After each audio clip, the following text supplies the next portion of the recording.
Premier League Report Card, Part 4, from Southampton to Wolves.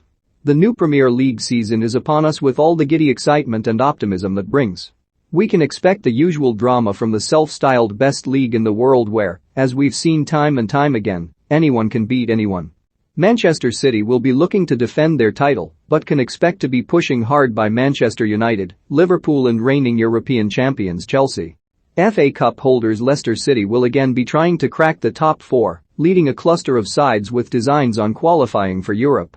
And towards the bottom, the three newly promoted clubs, Watford, Norwich, and Brentford, will be hoping their Premier League experience isn't a brief one, while the likes of Burnley, Brighton, and Southampton battle to keep heads above water. Ahead of the big kick-off on Friday night, we will preview the new Premier League season in 4 parts, assessing the prospects for all 20 teams. The final part covers Southampton through to Wolves. Southampton last season, Ralph Hasenhüttl's side looked like they were finally set for a return to the top half of the Premier League table after 4 seasons flirting with relegation, but a stunning collapse midway through the season saw them finish 5th bottom. The Saints' biggest goal hope, Danny Ings, has now jumped ship to Aston Villa in a major blow to Hasenhüttl's hopes of preventing a slide into more perilous ground. Southampton responded quickly to the loss of Ings by bringing in Blackburn striker Adam Armstrong, with the 24-year-old striker a gamble despite scoring 28 goals in the Championship last season. Armstrong is a quick and clinical striker in the mould of Ings, but lacks Premier League experience.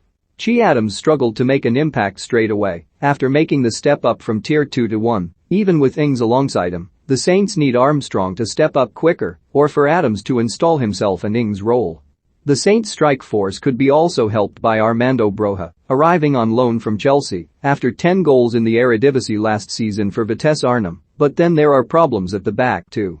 Having already lost Ryan Bertrand to Leicester this summer, Southampton are set to lose Yannick Vestergaard to the Foxes too, so he will need to be replaced after Hasenhüttl brought in left-back Romain Perraud from Brest. These are vital experienced players at the back now no longer at the club, and Southampton need to stick together and find replacements or this could be a long hard season. Tottenham it took a while, but Daniel Levy finally found his new direction at Tottenham after Jose Mourinho. Nuno Espirito Santo was not everybody Spurs fans' first choice for the head coach role, but the Portuguese boss ended up being the last resort after moves for Antonio Conte, Julian Nagelsmann and Brendan Rodgers failed to come off. The former Wolves boss had to take over the club's uphill struggle to keep star striker Harry Kane, who wants to move to Manchester City. The England captain has reported to pre-season training later than anyone else and will not be 100% fit by the time the season starts. Keeping Kane will ultimately define Tottenham's season. Should last season's Golden Boot winner remain at Spurs, then the club can confidently challenge for a top 6 finish. Lose him and they give away their main source of goals for the past 7 years. What Spurs have done well is reduce the average age of the squad. Toby Alderweireld, Danny Rose and Eric Lamela have moved on, while youngsters Brian Gill, Pierluigi Golini and Christian Romero have all arrived. The likes of Dele Alli and Son Heung-min will be key to whatever Spurs achieve with season, whether it's Kane or £77 million target Lautaro Martinez partnering them up front. After lifting Tottenham up to the top of the English and European game, Spurs have now spent 2 seasons out of the Champions League. A third, and all their progress over the past decade could wear off. Watford the Hornets managed an instant return which, when you look at the squad they had, was not a real surprise at all.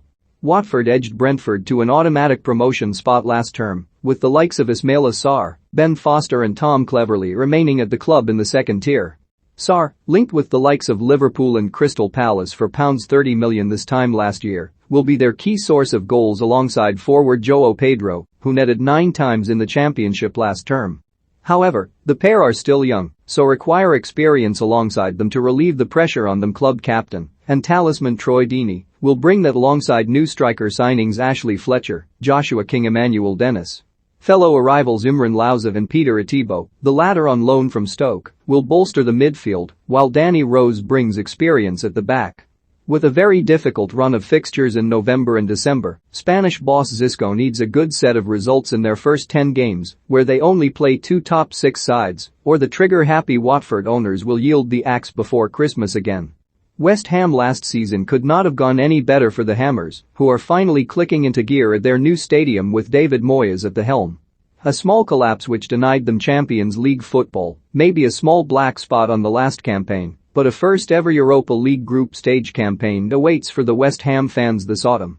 Continental football has meant they have managed to keep Declan Rice this summer, despite some impressive performances for club and country in recent years. But that is the only good news on the transfer front for Moya's men this summer, with goalkeeper Alphonse Areola the only new face so far. West Ham's resources will be stretched this term due to the intense European schedule for at least the first half of the season. The club's Europa League group games are swiftly followed by matches against Manchester United, Tottenham, Liverpool and Manchester City, so any long European travels or hangovers will be met with difficult challenges. Last season was exceptional for the Hammers, but Premier League teams will not be so easy on them this time around. Wolves' the Nuno Espirito Santo era is over, and despite another Portuguese manager arriving in Bruno Lage, Wolves are set for a transition period in their fourth Premier League term. The Midlands club built their entire project around Nuno, but now need to show they are more than one manager. Lage was the club's first-choice target and brings title-winning experience from his Benfica days, whilst he also knows the English game from his recent assistant manager roles at Sheffield Wednesday and Swansea.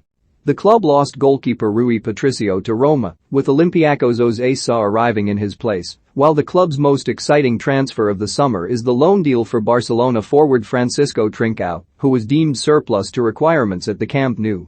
The biggest plus for Wolves, however, is the return of Raúl Jiménez to first-team action, with the Mexican forward missing most of last season following a fractured skull against Arsenal last November. Jiménez is the club's talisman up front and has 34 goals in 86 matches since the club got promoted in 2018. His return to goal-scoring form in pre-season matches is a major boost. Should the 30-year-old be fully fit by the start of the season, Wolves could target a top-half finish, but the fans need patience at Molineux this season following Nuno's exit.